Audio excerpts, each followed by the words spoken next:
Amigas y amigos, buenas noches, bienvenidos y bienvenidas a Tercer Debate, una iniciativa de los medios legislativos. Hoy vamos a pasar revista a la proforma presupuestaria para el 2017, el documento que fue analizado al interior de la Comisión del Régimen Económico. Bienvenidos y bienvenidas, esto es Tercer Debate.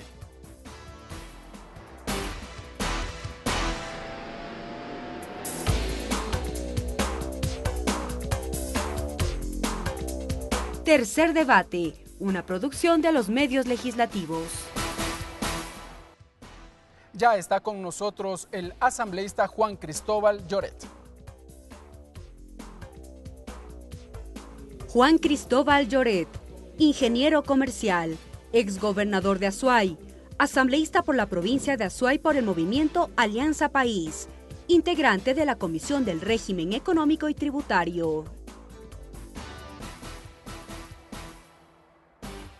Y para completar el diálogo, ya nos acompaña el asambleísta Edi Peñafiel.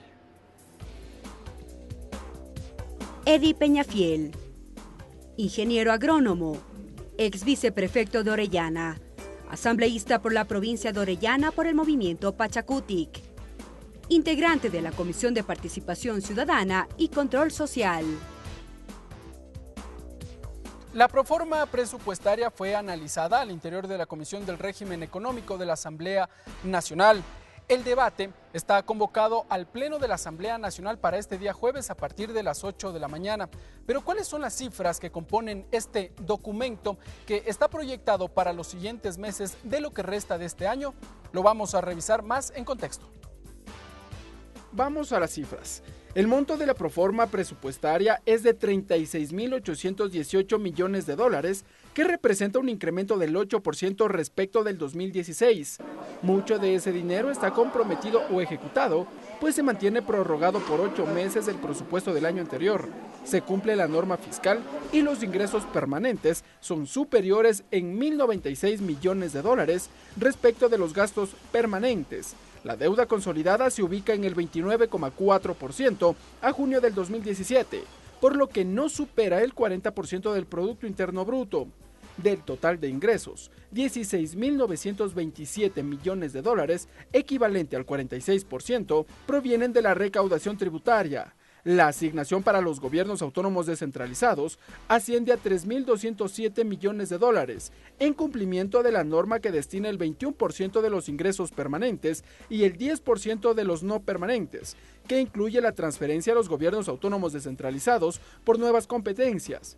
De acuerdo a la Comisión del Régimen Económico, por primera vez se alcanza la asignación del 4% del Producto Interno Bruto en el presupuesto destinado a salud, con 4.097 millones de dólares. Para educación está previsto 3.962 millones de dólares, que representa el 3,9% del PIB.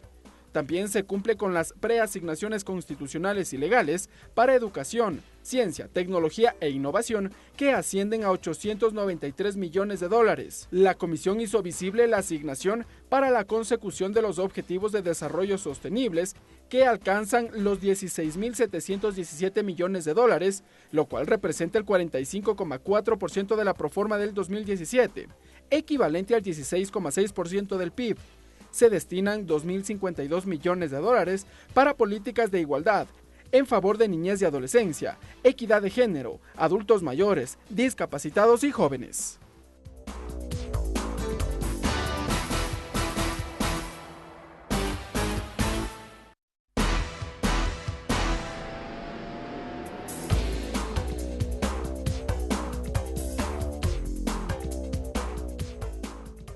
Bien, amigas y amigos, allí revisábamos algunos elementos que componen este documento que deberá ser aprobado por la Asamblea Nacional como plazo máximo hasta el 3 de septiembre de este año precisamente. Vamos a saludar con nuestros invitados. Asambleísta Juan Cristóbal Lloret, bienvenido a Tercer Debate.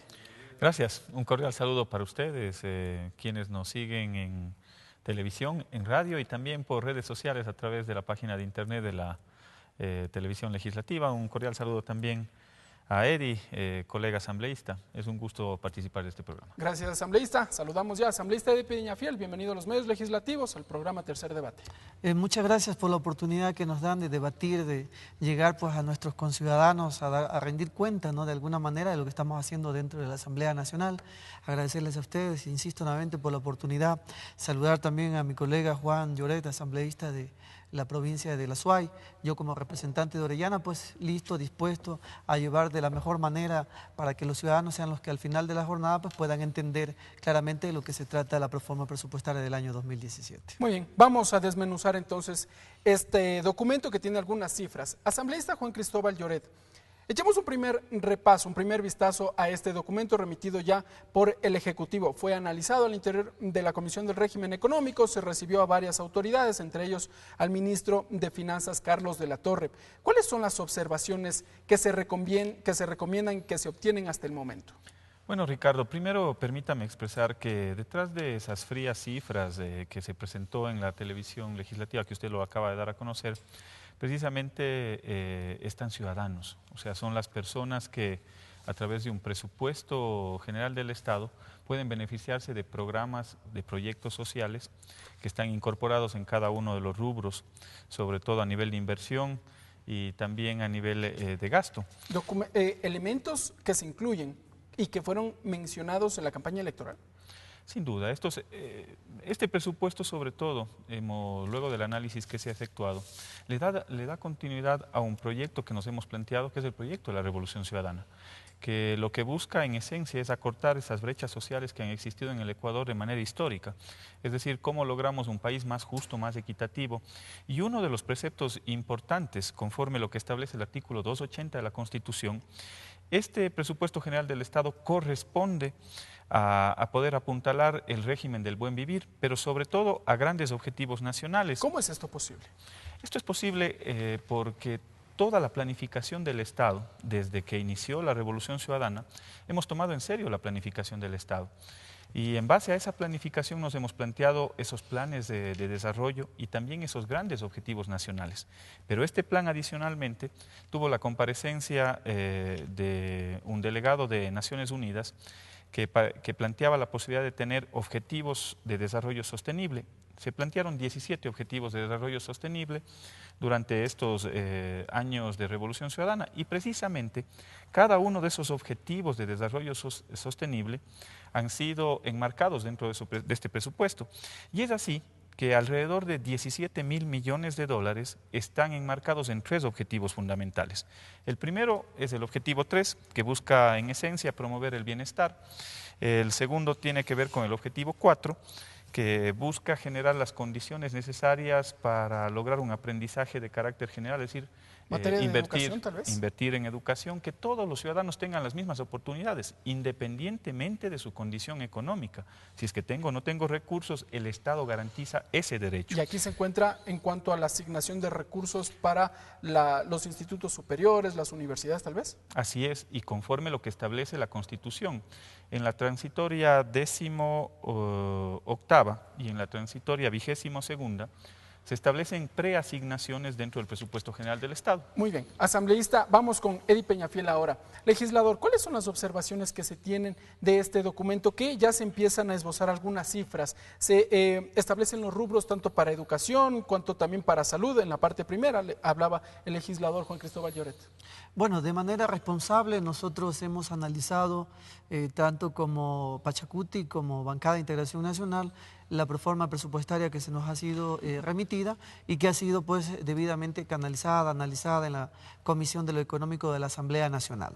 Si bien es cierto, nosotros podemos observar unos aspectos que son negativos, como ya lo decía el compañero Juan, el hecho de que efectivamente se está cumpliendo el mandato constitucional en el tema de la asignación de los recursos, del 6% en el tema de educación, que actualmente llegamos creo al 3.9% en el tema de salud.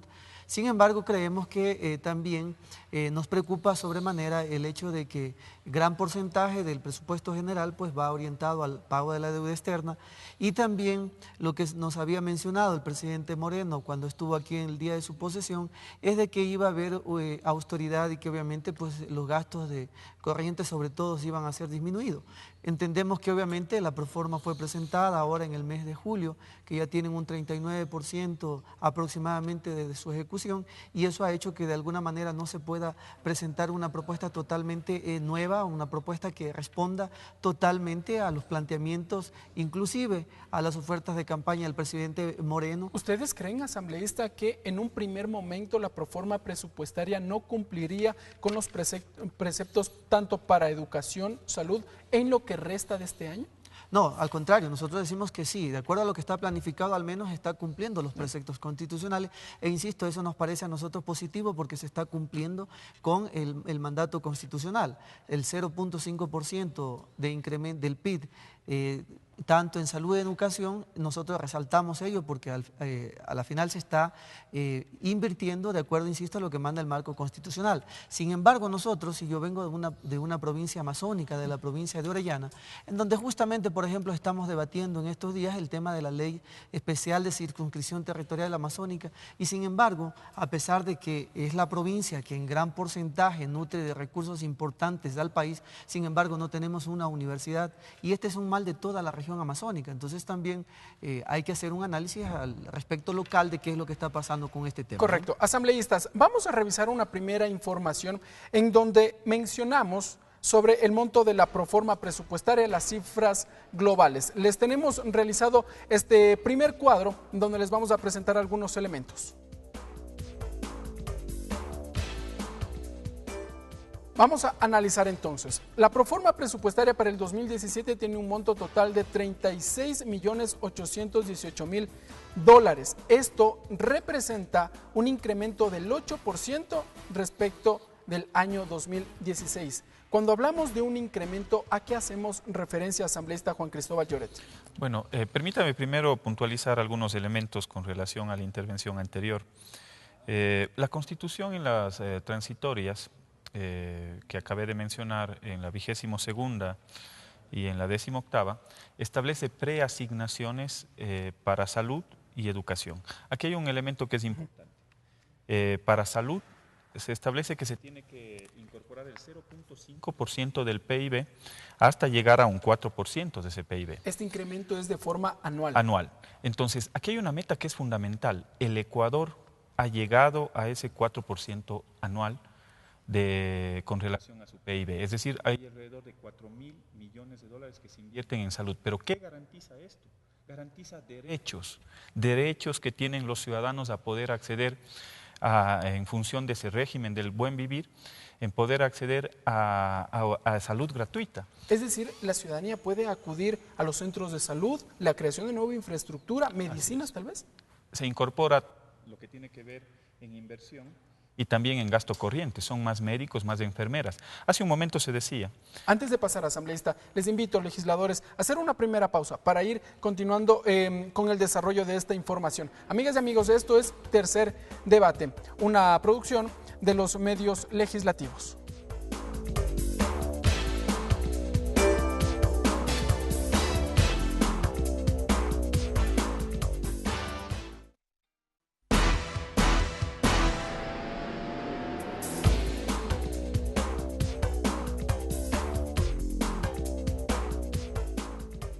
Gracias, amigas y amigos, por continuar con nosotros en la señal de los medios legislativos. Esto es Tercer Debate. Conversábamos con el asambleísta Juan Cristóbal Lloret. Asambleísta, usted nos hacía una precisión en cuanto al incremento del presupuesto general del Estado en materia de salud. Nos decía que Ecuador, en referencia a la Constitución, ha alcanzado los estándares establecidos según la Carta Magna, es decir, el 4%. Sí, yo creo que es un logro importante, interesante dentro de la política que ha ejecutado el Ecuador en este ámbito, porque la Constitución establece que cada año, a nivel presupuestario, se tiene que poner al menos el 0.5% del PIB para salud y educación, hasta lograr, en el caso de salud, el 4% del PIB.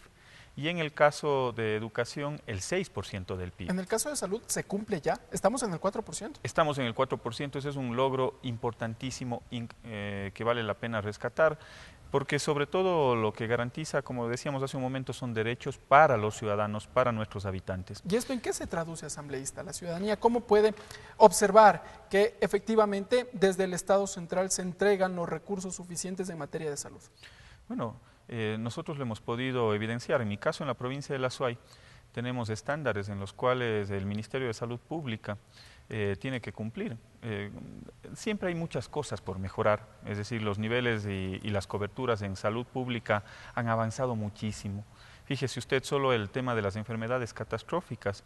Si una persona antes de la Revolución Ciudadana le detectaban cáncer, lamentablemente, si es que no tenía el poder adquisitivo o si no tenía la posibilidad de ir a una clínica particular, lamentablemente ese paciente tenía que fallecer. Entonces, a raíz de la incorporación de estas normas, de la Constitución del 2008, que garantizan la garantía de esos plenos derechos que tienen los ciudadanos, se ha logrado incorporar normas como esta, que se tienen que ir cumpliendo conforme avanzan el presupuesto de cada uno de los años. Y hoy en día podemos ver que aquellas personas que en el caso de que se detecte una enfermedad catastrófica, el Ministerio de Salud Pública destina una cobertura especial para esa persona y para poder atender su situación. Muy bien. Es una muestra clara de cómo funciona al momento de la ejecución de esa política pública. Asambleísta Eddie Peñafiel, entiendo que usted tiene observaciones sobre este punto, sobre en materia de salud, la asignación presupuestaria. Bueno, es verdad que de acuerdo a lo presupuestado, a las cifras que se presentan, efectivamente se cumplen o se van cumpliendo de acuerdo, insisto, a la normativa constitucional. Pero usted decía muy bien, ¿cómo se traduce eso en beneficio de los ciudadanos, este incremento? Yo, insisto, vengo de una provincia de Orellana y lamentablemente allá la situación, tanto en el tema de educación, en el tema de salud, no es tal como efectivamente puede ser que en otras provincias del país se dé. Yo tengo el caso, por ejemplo, de la Comisión de Participación Ciudadana, estuvimos hace unos días atrás reunidos en la ciudad del Coca, y la gente nos manifiesta, ¿no? Del Coca tienen que trasladarse enfermos con diálisis, hacerse diálisis, desde el Coca a la ciudad del Tena pasando un día. Eso significa más o menos 3 horas de viaje, de ida, y 3 horas de vuelta. De traslado no hay a la ciudadanía, de traslado. sobre todo. Cuando una persona se enferma gravemente, tiene que ser trasladado en ambulancia desde el Coca hasta acá a Quito, porque obviamente no hay hospitales que efectivamente pues cubran todas las necesidades de un paciente. En muchos de los casos, y no es cuento ni tampoco lo digo por decirlo, cuando a veces vienen ambulancias a la ciudad de Quito, a veces no solamente muere el paciente, sino que hasta los familiares, porque a veces hay accidentes de tránsito. Pero, no se traduce efectivamente los presupuestos en nuestras provincias y especialmente, como insisto, en la provincia de Orellana. La construcción de hospitales, la nueva infraestructura en el servicio de seguridad social, por ejemplo, en el sur de Quito se está construyendo precisamente un nuevo hospital, se ha dicho por parte de los directivos del IES. ¿Eso de alguna u otra forma puede ser el reflejo de la asignación de estos recursos? Claro que sí, pero lo que nosotros decimos es que es un país que tiene que ser tratado equitativamente. Nosotros nos da envidia sana de ver que en otras provincias del país, por ejemplo, en lo que tiene que ver con la vialidad, hay vías de 4, de 3 carriles de ida y vuelta, mientras que nosotros, donde en nuestras vías se traslada maquinaria pesada, maquinaria que va obviamente orientado al tema de petrolero, no tenemos unas vías que verdaderamente se merecen en la provincia. Entonces, nosotros decimos que somos una provincia petrolera, que efectivamente somos la que más ingresos le damos al país y sin embargo no hay ese tratamiento equitativo. Si bien es cierto, vemos que se han construido hospitales, que se han construido escuelas del milenio, que se han construido subcentros, no ha sucedido esto con la provincia de Orellana. Insisto nuevamente, hasta se resolvió en la provincia que se llame a la ministra de Salud, a la Comisión de Participación Ciudadana, para que dé explicaciones de cuál es el tratamiento que se está dando a la provincia en el tema de salud y especialmente con esta unidad de diálisis que tanta falta nos hace. ¿Existe esta atención para las personas con enfermedades catastróficas, por ejemplo? Por supuesto que no, el tema del cáncer, que era lo otro que le iba a comentar. Si nosotros hacemos un análisis y comparamos personas enfermas de cáncer a nivel del país versus las que tiene la provincia de Orellana, vamos a ver que nosotros estamos por encima del promedio nacional, somos la provincia con mayor cantidad de personas enfermas con cáncer. ¿Por qué? Por el tema de la contaminación petrolera.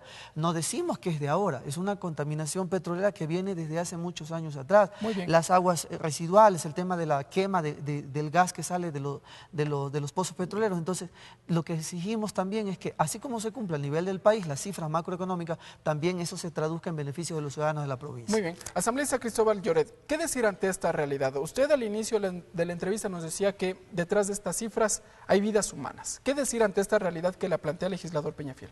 Mire, yo creo que no se puede desconocer los avances que hemos tenido durante estos 10 años. Sería ingrato, por no poner otro término, pensar que los sectores y las poblaciones, sobre todo de la Amazonía, no se han desarrollado en estos últimos años. Justo antes de la entrevista conversábamos con el compañero Eddie, con el compañero asambleísta, de esas carreteras que hoy podemos tener un eje vial que nos conduce desde la frontera con el Perú, con Zamora Chinchipe, hasta la frontera con Colombia. Un eje vial que yo tuve la posibilidad de recorrerlo en un par de ocasiones, que yo creo que da cuentas de esa labor y de ese trabajo de estos 10 años de la Revolución Ciudadana. Por supuesto que habrá muchas cosas más que hacer, pero recién llevamos 10 años, pues. No nos olvidemos de qué país venimos, en el cual, precisamente del lugar en el cual se extraían los recursos petroleros, eran los lugares más olvidados. Hoy en día, gracias a esa política pública aplicada por parte de la Revolución Ciudadana, ha logrado acortar esas brechas sociales. Siempre hay muchas cosas más por hacer. No podemos decir que todo es perfecto.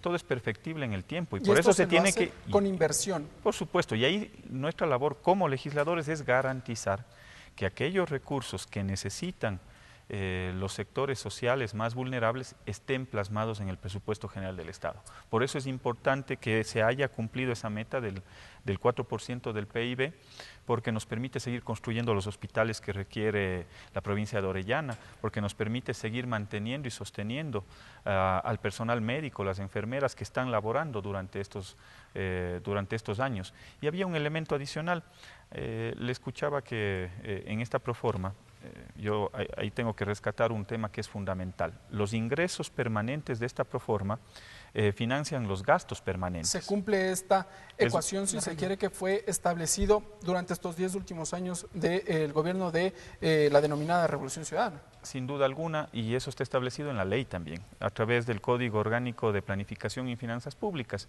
que los ingresos corrientes puedan financiar pero que los ingresos permanentes puedan financiar los gastos permanentes. Es decir, los impuestos. Que los impuestos puedan financiar gastos permanentes, que básicamente son sueldos y salarios y también son bienes y servicios para el sector público.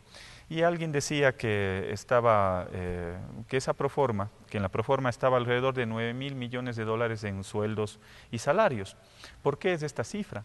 Porque precisamente a través de esos 9.000 millones de dólares lo que se garantiza es que tengamos la capacidad de sostener el personal médico que hablábamos hace un momento, el tema de policías, la fuerza pública para poder garantizar seguridad, también maestros que son necesarios para que las escuelas se puedan desarrollar. Y precisamente en esta lámina, que la tengo acá, podemos mirar que el 87% de esos 9.192 millones de dólares están en esos 5 ámbitos: salud, en educación, en justicia y en seguridad. Muy bien. Entonces estos elementos son importantísimos porque nos permite tener una garantía plena, no solo de que se cumpla esa premisa que está en el Código de Planificación y Finanzas Públicas, sino también garantizar que es la sostenibilidad de los médicos, de las enfermeras, de los maestros y de los policías. Asambleísta, uno de los temas que también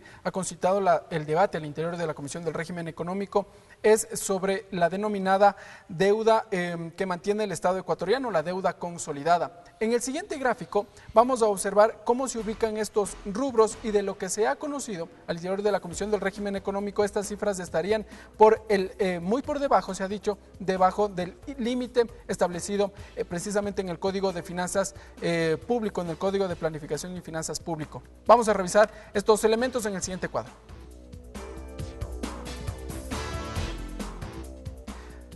A ver, tiene algunos elementos la composición en cuanto a la proforma presupuestaria. Los ingresos permanentes, que ya lo mencionaba usted, tiene un remanente superior a los 1.096 millones de dólares, mientras que sobre la deuda consolidada se ubica en el 29,4% del Producto Interno Bruto, estas cifras hasta junio del 2017.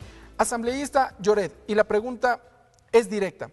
El ministro de Finanzas, Carlos de la Torre, había señalado que las obligaciones totales del Estado ecuatoriano hasta mayo de este año se ubicaban en 58.000 millones de dólares. ¿A qué consideramos como obligaciones? ¿Qué es una obligación del Estado ecuatoriano? Mire, precisamente en la convocatoria que se hizo al ministro de Finanzas para que nos pueda dar a conocer cuál es el nivel de endeudamiento que tiene el Ecuador, yo creo que hay que tener claro los conceptos. Para la elaboración del presupuesto general del Estado hay que ir a lo que establece la ley.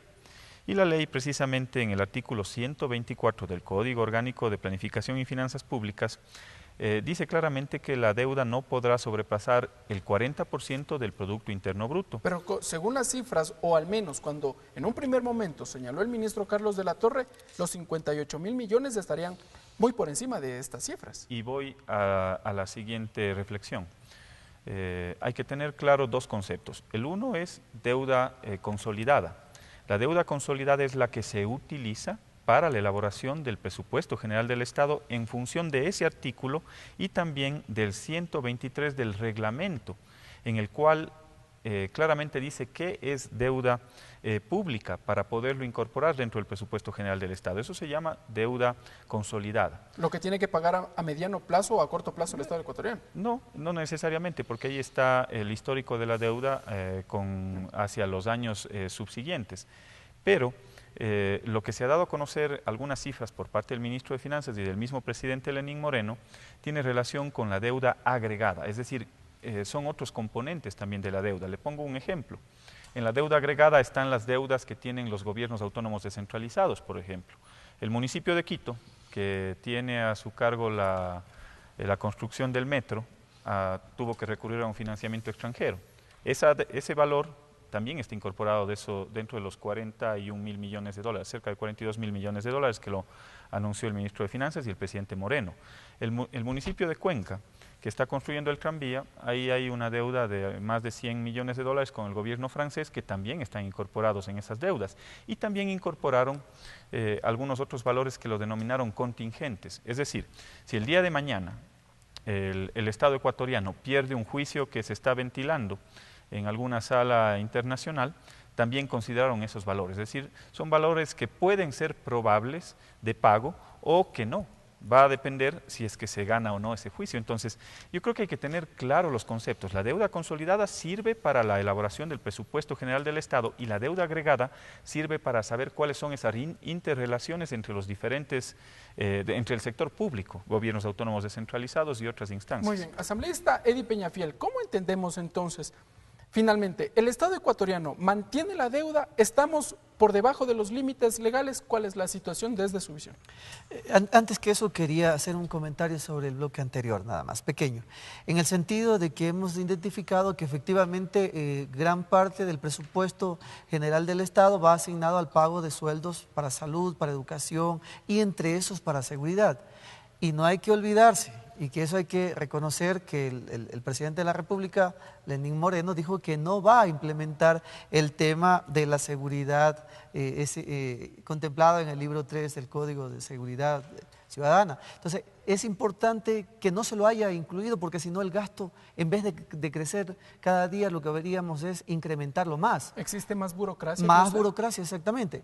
Nosotros nos ha llegado, no de fuente bien informada, pero existe, ustedes saben, en los corredores de los pasillos de las instituciones públicas, que a veces, por ejemplo, hay instituciones que hay, para un mismo, digamos, director, hay hasta 4, 5, 6 asesores que efectivamente no cumplen con una función, que no están devengando su sueldo y que obviamente eso tiene que ser analizado porque el gasto, insisto, para gasto corriente destinado al tema de pago de sueldos es bastante oneroso y bastante importante, y eso es lo que ha manifestado el presidente en su política de austeridad, de bajar estos gastos. Es decir, el recorte en la burocracia, como ustedes lo señalan, no debería ir por el lado de salud o por el lado de educación con los docentes. Claro que no, eso creemos que inclusive aún hace falta. Porque insisto nuevamente, el tema de la provincia de Orellana, el compañero asambleísta me decía que había recorrido efectivamente toda la Amazonía, pero yo le decía también que anteriormente yo me hacía de aquí a Orellana, a la ciudad del Coca, 5 horas, ahora me estoy haciendo 6 porque las vías de la revolución ya están todas destrozadas. Entonces la cosa no es a veces como también se la comenta, sino el que la vive día a día, ¿no? A lo mejor el compañero ya fue hace 2 años antes de ser candidato, entonces las cosas han cambiado. Efectivamente, yo creo que decíamos que efectivamente el presupuesto va orientado a los ciudadanos, hacia ellos. Y los ciudadanos a veces no entienden o no están a la altura de pronto de ese conocimiento de lo que es la deuda consolidada y la deuda agregada. Para el ciudadano lo que le interesa saber es cuánto efectivamente el país está endeudado y que tarde que temprano esa deuda tenemos que pagarla. Indistintamente que yo después ya me quede con las hidroeléctricas, que yo me quede con los hospitales, que yo me quede con la refinería, eso tengo que pagar porque es una deuda. Muy bien, el señor presidente lo ha mencionado, el monto total de la deuda que bordea cerca de los 58.000 millones de dólares. Para nosotros, esa es la verdadera deuda que el Estado ecuatoriano tiene que pagar. Aunque sean obligaciones que, como lo ha señalado el asambleísta Lloret, corresponden a distintos niveles, no necesariamente el Ejecutivo, el Estado central, sino más bien los gobiernos locales. Bueno, yo entiendo también que algunos de esos que están considerados de los gobiernos locales, las deudas son aquellos que el gobierno nacional ha dado su aval, y al dar el aval quiere decir pues que obviamente ellos son los que van a financiar esa deuda, entonces debería ser considerada. Lo que sí no debería de estar considerado dentro de esto es el tema de las empresas públicas y también el tema de las empresas públicas y la banca pública, porque obviamente ellos tienen otro sistema de manejo de sus deudas, de sus negocios, y eso sí creo que deberían de estar incluidas en el tema del consolidado de la deuda general. Asambleísta Juan Cristóbal Lloret, uno de los elementos que también se estaba discutiendo al interior de la Comisión del Régimen Económico es la deuda que mantiene el Estado ecuatoriano con el IES. ¿Se conoce estas cifras? ¿Se dialogó sobre el tema? Gracias. Solo para puntualizar un tema de la intervención del colega asambleísta. Bueno, el aval soberano no es más que una garantía. Eso no significa que el Estado ecuatoriano tenga que asumir o que pagar esa deuda. No es una deuda del Estado ecuatoriano como tal. Es una deuda del Estado en su conjunto, pero quien tiene que asumir el pago mensual, anual o como se haya contratado esa deuda es el gobierno autónomo descentralizado. Lo que hace el gobierno central es dar un aval soberano, que es diferente para tener claro los conceptos, porque se dijo hace un momento que el que tiene que pagar la deuda es el gobierno central. No, el que tiene que asumir esa deuda es el gobierno autónomo descentralizado en función de un aval soberano. Con respecto a su inquietud, mire, a mí me gustaría tocar el tema de la deuda, tratando de desmitificar muchas cosas que se dicen, porque la deuda no es más que un instrumento de financiamiento que, si es que está bien dirigido, nos puede generar condiciones favorables para el desarrollo, como se lo ha hecho durante estos 10 años de la Revolución Ciudadana. No se puede satanizar a la deuda, porque si es que ese fuera el concepto, si es que la deuda es mala, Estados Unidos tiene más del 100% de su PIB con relación a la deuda, o países como en Europa, Bélgica tiene más del 60% del PIB sobre la deuda. No se puede decir o satanizar a la deuda, no se puede decir que la deuda es mala. Aunque sus economías en estos casos de estos países son diferentes, tienen otra forma de financiamiento, tal vez otra forma de relaciones comerciales precisamente con otros países. Sin duda, pero no por eso podemos decir que la deuda es mala. Les voy a poner un ejemplo para que los ciudadanos que están en casa nos puedan entender la real dimensión de la deuda. Cuando usted forma un hogar con su esposa, lo que buscan es crecer y tener condiciones para el desarrollo de la familia. Entonces, para poderse comprar una casa o un vehículo, ¿a qué recurren? A un endeudamiento, ¿no es cierto?, que se va pagando conforme el ingreso de la familia. ¿Por qué? Porque ese vehículo le permite llegar más pronto al trabajo, le permite ser mucho más eficiente con su tiempo. Entonces, una familia recurre a deuda y esa deuda se va pagando a lo largo del tiempo para poder adquirir un bien, un patrimonio. En el caso del Estado, el gobierno de la Revolución Ciudadana ha tenido alrededor de 26.000 millones de dólares en deuda durante estos 10 años, ha dispuesto de 26.000 millones de dólares. No, esos son los datos entregados por el Ministerio de Finanzas.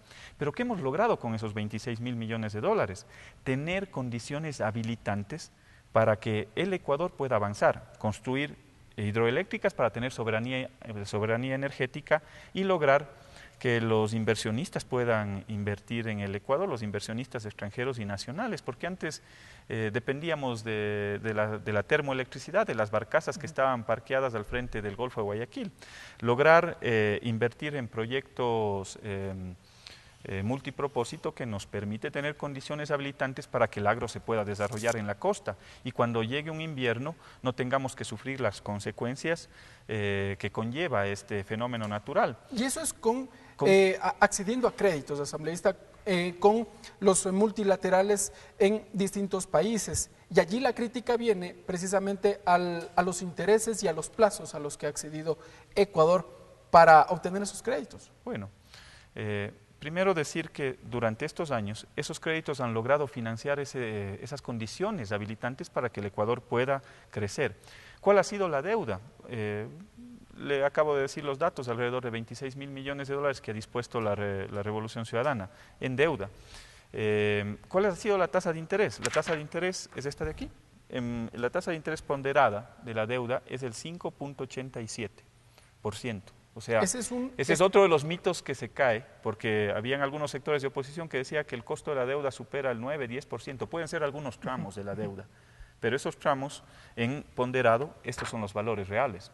Es decir, ¿no supera siquiera el 7% de las cifras que están ahí? No, el total es el 5.87% en promedio, en un promedio ponderado del costo de la deuda. Entonces, esto es un elemento importante que vale tenerlo en cuenta. Y el tema del plazo, solo para terminar, el tema del plazo, mire, yo creo que brevemente, porque quiero una reacción sobre ese punto, la asambleísta. Se puede refinanciar, se puede llegar a un acuerdo con las multilaterales de crédito para poder refinanciar esa deuda y alargar los plazos. Asambleísta Peñafiel, ¿se puede entonces renegociar la deuda? Ecuador, a primera vista, entonces no está sobreendeudado.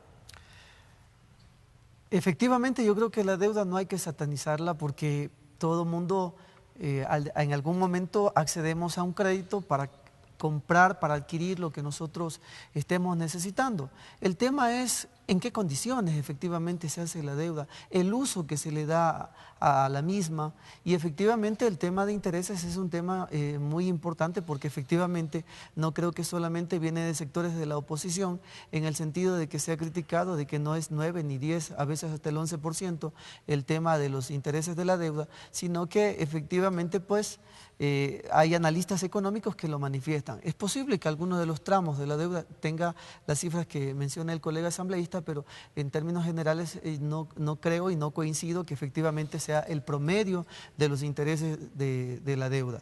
Ahora nosotros estamos aplaudiendo la labor efectivamente que está haciendo el Contralor General del Estado subrogante en el tema de fiscalización de la deuda, la auditoría de la deuda, porque es allí donde hemos visto que obviamente ha dado también luces a que se cometan actos de corrupción que son de dominio público a nivel del país. Ese es un tema que debería revisarse, asambleísta, a su criterio, una auditoría o un examen especial, para ser más precisos en el uso de los términos, un examen especial que lo estaría realizando la Contraloría General del Estado a varios tramos de la deuda.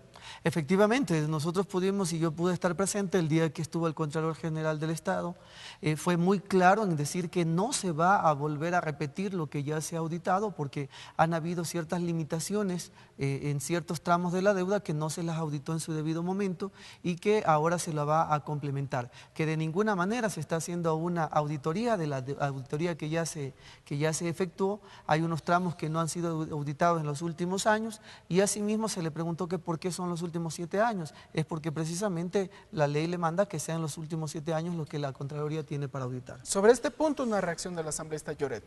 La Contraloría General del Estado ha empezado, se ha dicho, estos exámenes especiales a varios tramos de la deuda. Desde el movimiento Alianza País ha habido críticas a este trabajo que efectúa la Contraloría General del Estado. Bueno, fueron críticas en un inicio por cómo se lo manifestó por parte del Contralor, contraveniendo disposiciones expresas en la Constitución, fruto de una enmienda, en la cual no se podía hacer una auditoría a la gestión y tampoco se puede volver a generar una auditoría sobre algo que ya se auditó.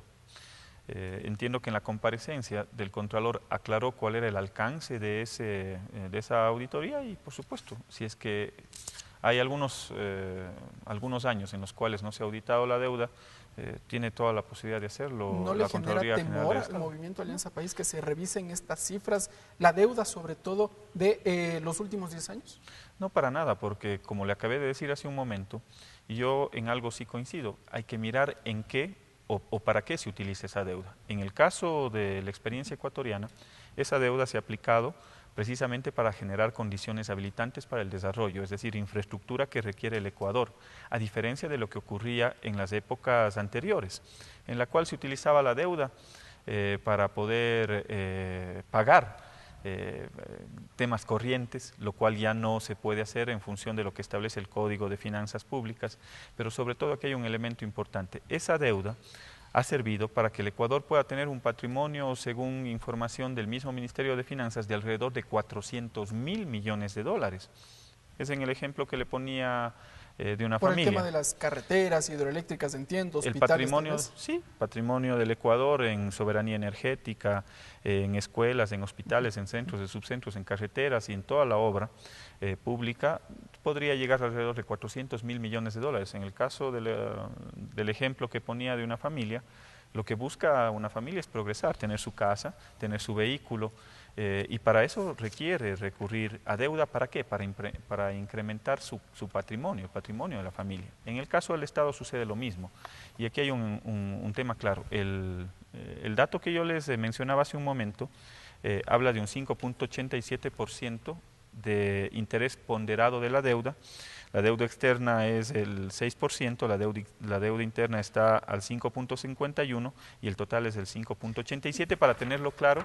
Y aquí hay que hablar para que del el asambleísta, sí, para que el asambleísta también lo tenga claro. No es que son tasas del 9, 10, 11%. Hay tramos en los cuales sí, por supuesto, esa tasa puede aplicar, pero el ponderado de la deuda es el que les acabo de decir, datos del Ministerio de Finanzas. Una precisión, asambleísta, antes de irnos a una segunda pausa. Alrededor del 4% del Producto Interno Bruto es lo que se necesita para el financiamiento del déficit presupuestario, se había hablado. ¿Cómo se va a obtener esos recursos? ¿Nuevo endeudamiento? Bueno, dentro de la proforma presupuestaria se hablaba de un financiamiento de alrededor de 11.000 millones de dólares.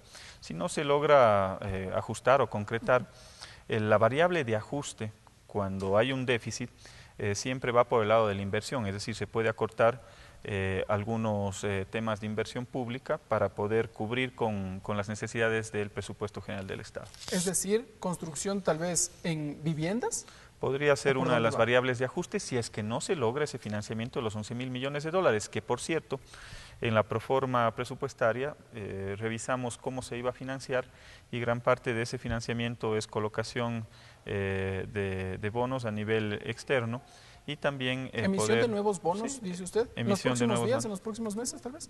Podría ser parte de los mecanismos que utilice el gobierno para poder financiar esos 11.000 millones de dólares, al igual que poder recurrir a líneas de crédito de corto plazo a través del Banco Central, que podría ser parte de las propuestas conforme fue entregada la información por el Ministerio de Finanzas. Muy bien, asambleístas, nos vamos a una segunda pausa, amigas y amigos. Cuando regresemos hablaremos en cuanto a la asignación del presupuesto o los rubros que competen por parte del Estado central hacia los gobiernos autónomos descentralizados. Sigan en nuestra sintonía, esto es Tercer Debate.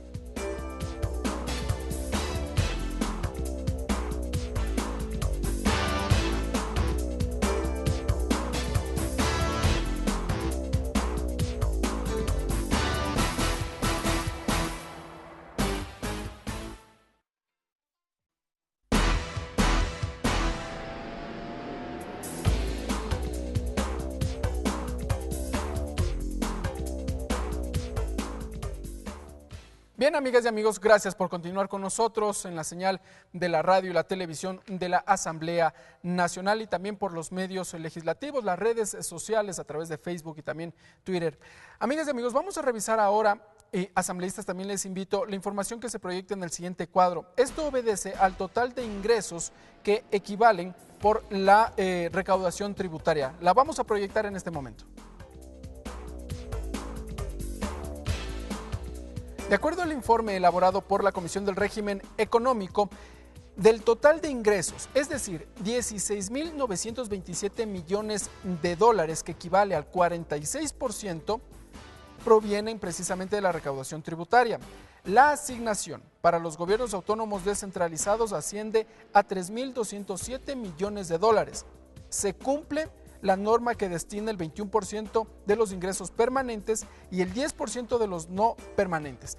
Asambleísta Cristóbal Lloret, ¿en qué consiste esta cifra, esta regla que se establece y que entrega también en el informe respectivo la Comisión del Régimen Económico?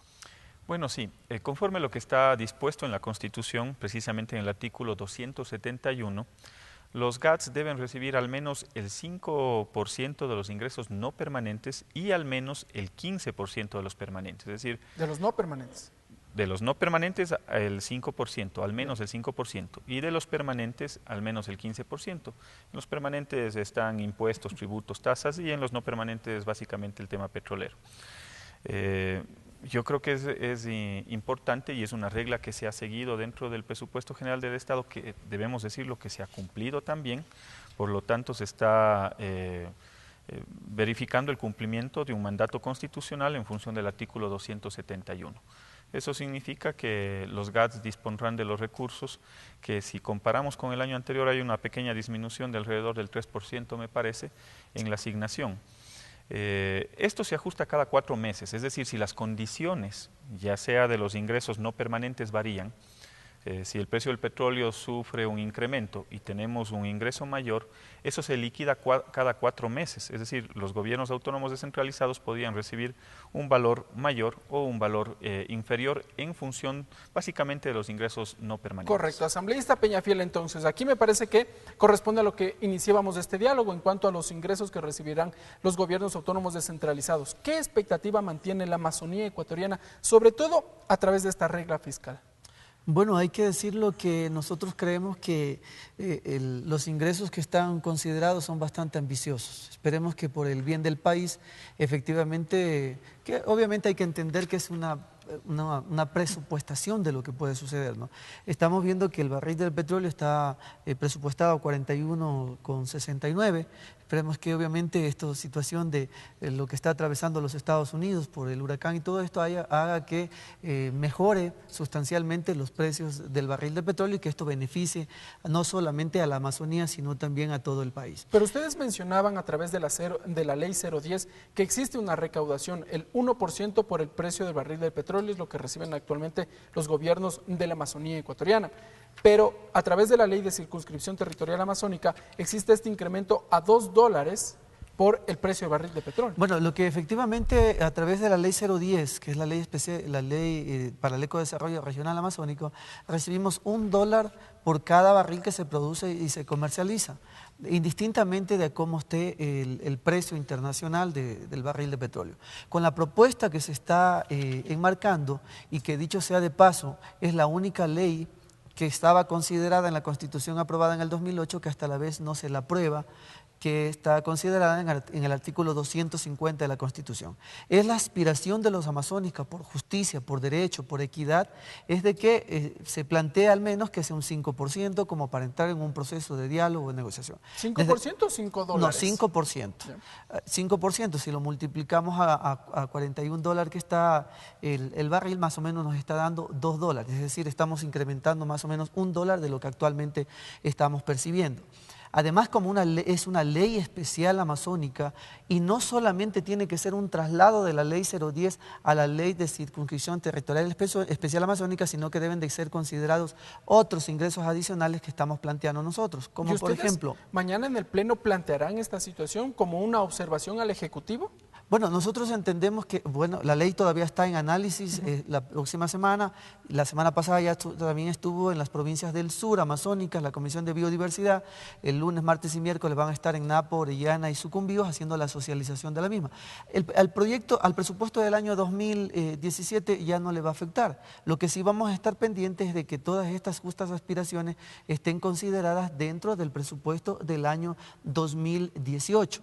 Ahí tenemos, por ejemplo, la ley 047, que también anteriormente, cuando no había la hidroeléctrica Coca-Codo-Sinclair, no estaba considerada dentro de la ley 47. Ahora creemos que al estar ubicada dentro de la zona de influencia de las provincias Napo, Orellana y Sucumbíos, también nos pertenece y también nos asiste el derecho de percibir aquellos ingresos provenientes de la venta de energía eléctrica. Asambleístas, finalmente entramos en la etapa de conclusiones. Asambleísta Peñafiel, empecemos con usted. ¿Qué conclusiones podemos obtener en cuanto a la proforma presupuestaria que será analizada y revisada el día de mañana, precisamente aquí en el Pleno de la Asamblea Nacional? Como yo le decía al inicio, nosotros hemos hecho un análisis consensuado, responsable de lo que tiene que ver a la proforma presupuestaria. Sin embargo, creemos que ya está más del 39% hasta julio, ahora está mucho más allá, pero sí nos preocupan, y lo que queremos dar es alerta al Gobierno Nacional que para la preparación de la próxima proforma presupuestaria para el próximo año,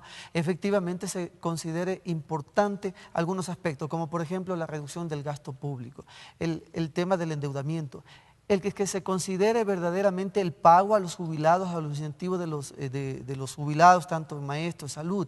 También llegaron a nosotros la comisión los beneficiarios de la ley de héroes y heroínas, que desde el 2011 que se aprobó la ley y que contemplaba la entrega de 2 salarios básicos, la entrega de viviendas, la entrega de salud, hasta el día de hoy no se les ha entregado absolutamente nada. Entonces son esos los mensajes que queremos darles para que en la próxima proforma presupuestaria todos estos aspectos sean considerados. Asambleísta Cristóbal Lloret, ¿qué conclusiones podemos obtener de la revisión de este documento?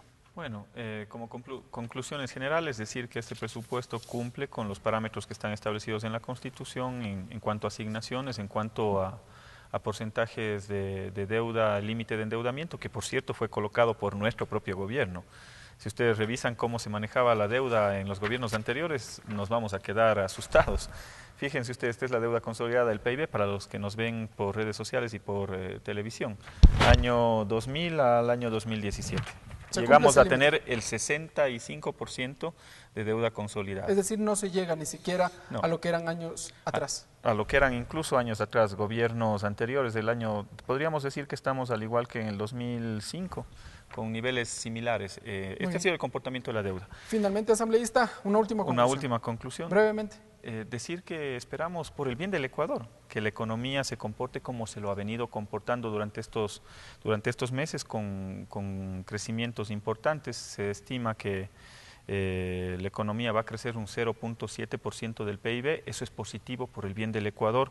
Ojalá que a través de este presupuesto podamos seguir manejando las condiciones habilitantes para que el desarrollo del Ecuador sea uno de los grandes objetivos nacionales, más allá incluso de las banderas políticas. Gracias, asambleísta Juan Cristóbal Lloret, gracias, asambleísta Edi Peñafiel, gracias, amigas y amigos, por estar con nosotros en Tercer Debate. Ustedes saquen sus conclusiones. Buenas noches, hasta una próxima edición.